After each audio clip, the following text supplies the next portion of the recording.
आदि पुस्तक 31 पर्व।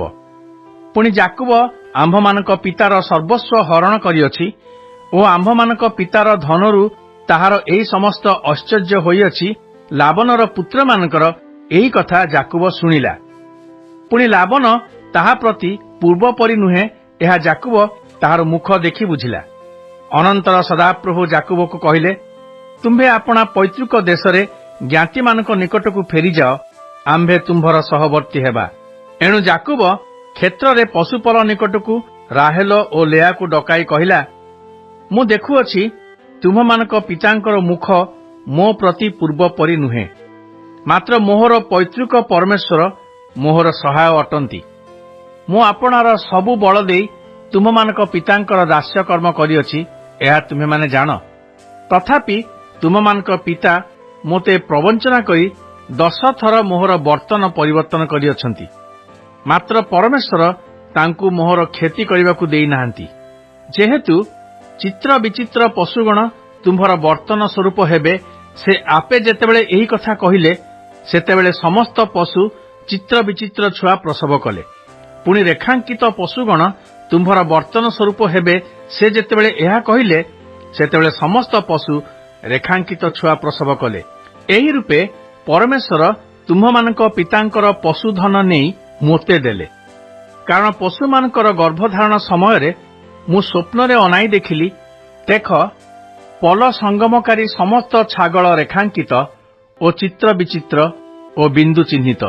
सेतेबेले परमेश्वर दूत स्वप्न मते जाकुब बोली डाकन्ते, मु कहली देखंतु मु एठारे।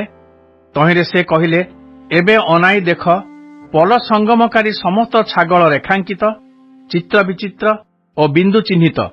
जेहेतु तुम्भ प्रति लाबन जे रूप व्यवहार करई ताहा आंभे देखिलु।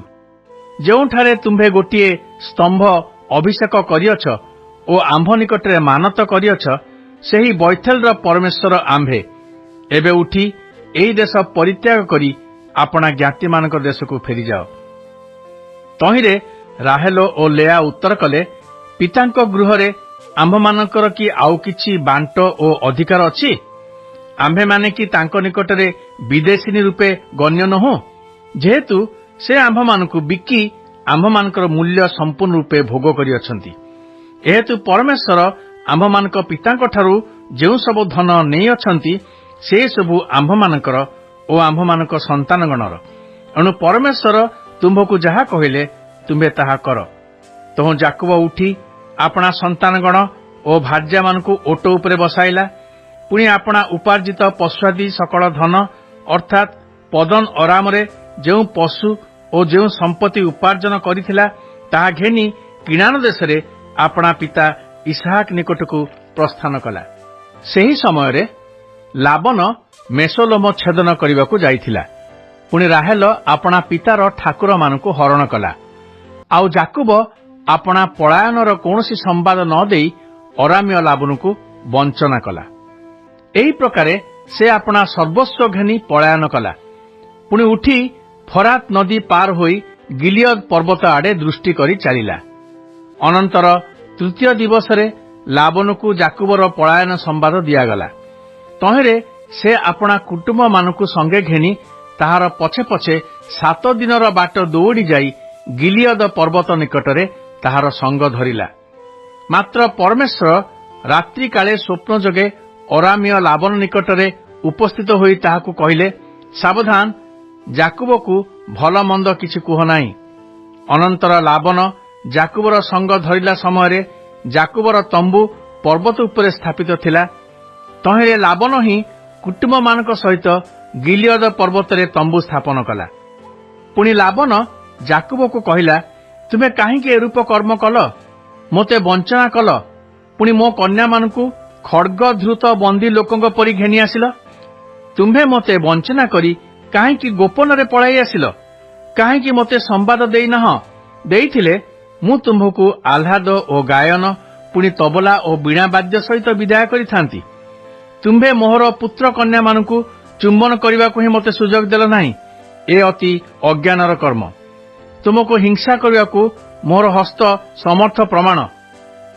मात्र गत रात्रि तुम्भर पैतृक परमेश्वर मते कहिले, ସାବଧାନ, ଯାକୁବକୁ ଭଲ ମନ୍ଦ କିଛି କୁହ ନାହିଁ। ଆଉ ପିତୃଗୃହକୁ ଝୁରିବାରୁ ଯେବେ ତୁମ୍ଭର ଯିବାର ଆବଶ୍ୟକ ହେଲା, ତେବେ ମୋହର ଦେବତାମାନଙ୍କୁ କାହିଁକି ଚୋରି କଲ? ତହିଁରେ ଯାକୁବ ଲାବନକୁ ଉତ୍ତର କଲା, ମୋର ଭୟ ହେଲା, କାରଣ କେଜାଣି ତୁମ୍ଭେ ମୋ ଠାରୁ ଆପଣା କନ୍ୟାଗଣଙ୍କୁ ବଳାତ୍କାରରେ ଛଡ଼ାଇ ନେବ, ଏପରି ବିଚାର କଲି। ମାତ୍ର ତୁମ୍ଭେ ଯାହା ନିକଟରୁ ତୁମ୍ଭର ଦେବତାମାନଙ୍କୁ ପାଇବ, ସେ ବଞ୍ଚିବ ନାହିଁ। ମୋଠାରେ ତୁମ୍ଭର ଯାହା ଅଛି, ତାହା ଆମ୍ଭମାନଙ୍କର କୁଟୁମ୍ବ ଗଣର ସାକ୍ଷାତରେ ଚିହ୍ନି କରି ନିଅ। ଯେହେତୁ ଯାକୁବ ରାହେଲର ସେହି ଚୋରି କରିବା ବିଷୟ ଜାଣିନଥିଲା। ତୋହ ଲାବନ ଯାକୁବର ତମ୍ବୁଗୃହ ଓ ଲେୟାର ତମ୍ବୁଗୃହ ଓ ଦୁଇ ଦାସୀର ତମ୍ବୁଗୃହକୁ ଯାଇ ଅନ୍ୱେଷଣ କଲା, ମାତ୍ର ପାଇଲା ନାହିଁ। ଏଣୁ ସେ ଲେୟାର ତମ୍ବୁଗୃହ ଛାଡ଼ି ରାହେଲର ତମ୍ବୁଗୃହରେ ପ୍ରବେଶ କଲା। ମାତ୍ର ରାହେଲ ସେହି ଠାକୁରମାନଙ୍କୁ ନେଇ ଓଟର ହାଉଦା ଭିତରେ ରଖି ତହିଁ ଉପରେ ବସିଥିଲା। ତହିଁରେ ଲାବନ ତାହାର ତମ୍ବୁଗୃହର ସବୁ ସ୍ଥାନ ଖୋଜିଲେ ହେଁ ତାହା ପାଇଲା ନାହିଁ। ସେତେବେଳେ ରାହେଲ ପିତାକୁ କହିଲା, ମୁଁ ଆପଣଙ୍କ ଛାମୁରେ ଉଠି ପାରିବି ନାହିଁ ବୋଲି ମୋହର ପ୍ରଭୁ କ୍ରୋଧ ନ କରନ୍ତୁ, କାରଣ ମୁଁ ସ୍ତ୍ରୀ ଧର୍ମିଣୀ ହୋଇଅଛି। ଏ ରୂପେ ସେ ଅନ୍ୱେଷଣ କଲେ ହେଁ ଠାକୁରମାନଙ୍କୁ ପାଇଲା ନାହିଁ। ତହୁଁ ଯାକୁବ କ୍ରୁଦ୍ଧ ହୋଇ ଲାବନକୁ ଭର୍ତ୍ସନା କଲା। ପୁଣି ଯାକୁବ ଲାବନକୁ ଉତ୍ତର ଦେଇ କହିଲା, ମୋହର କି ଦୋଷ ଓ କି ପାପ ହେଲା ଯେ ତୁମ୍ଭେ ପ୍ରଜ୍ୱଳିତ ହୋଇ ମୋ ପଛେ ପଛେ ଦୌଡ଼ି ଆସିଲ? ତୁମ୍ଭେ ତ ମୋର ସବୁ ଦ୍ରବ୍ୟ ଖୋଜିଲ, ଆଉ ତୁମ୍ଭ ଗୃହର କୌଣସି ଦ୍ରବ୍ୟ ପାଇଲ କି? ତାହା ମୋହର ଓ ତୁମ୍ଭର ଏହି କୁଟୁମ୍ବମାନଙ୍କ ସାକ୍ଷାତରେ ରଖିଦିଅ। ଏମାନେ ଆମ୍ଭ ଦୁହିଁଙ୍କର ବିଚାର କରନ୍ତୁ। ଏହି 20 ବର୍ଷ ହେଲା ତୁମ୍ଭ ସଙ୍ଗରେ ରହିଲି। ତୁମ୍ଭର ମେସି ଓ ଛାଗିମାନଙ୍କର ଗର୍ଭପାତ ହୋଇନାହିଁ, କିଅବା ମୁଁ ତୁମ୍ଭ ପଲର ମେଣ୍ଢାମାନଙ୍କୁ ଖାଇନାହିଁ। ବରଞ୍ଚ ହିଂସ୍ରକ ଜନ୍ତୁ ଯାହାକୁ ଖଣ୍ଡିଆ କଲା, ତାହା ସୁଦ୍ଧା ତୁମ୍ଭ କତିକି ଆଣିଲି ନାହିଁ।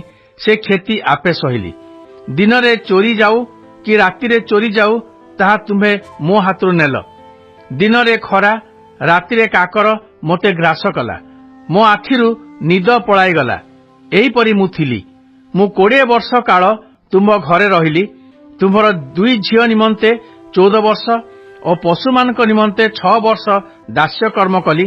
ଏଥିମଧ୍ୟରେ ତୁମେ 10 ଥର ମୋହର ବର୍ତ୍ତନ ପରିବର୍ତ୍ତନ କରିଅଛ। ମୋହର ପୈତୃକ ପରମେଶ୍ୱର, ଅବ୍ରାହମର ପରମେଶ୍ୱର ଓ ଇସାହାକର ଭୟସ୍ଥାନ ଯେବେ ମୋହର ସହାୟ ହୋଇନଥାନ୍ତେ, ତେବେ ଅବଶ୍ୟ ଏବେ ତୁମ୍ଭେ ମୋତେ ତୁଚ୍ଛା ହାତରେ ବିଦାୟ କରିଥାନ୍ତ।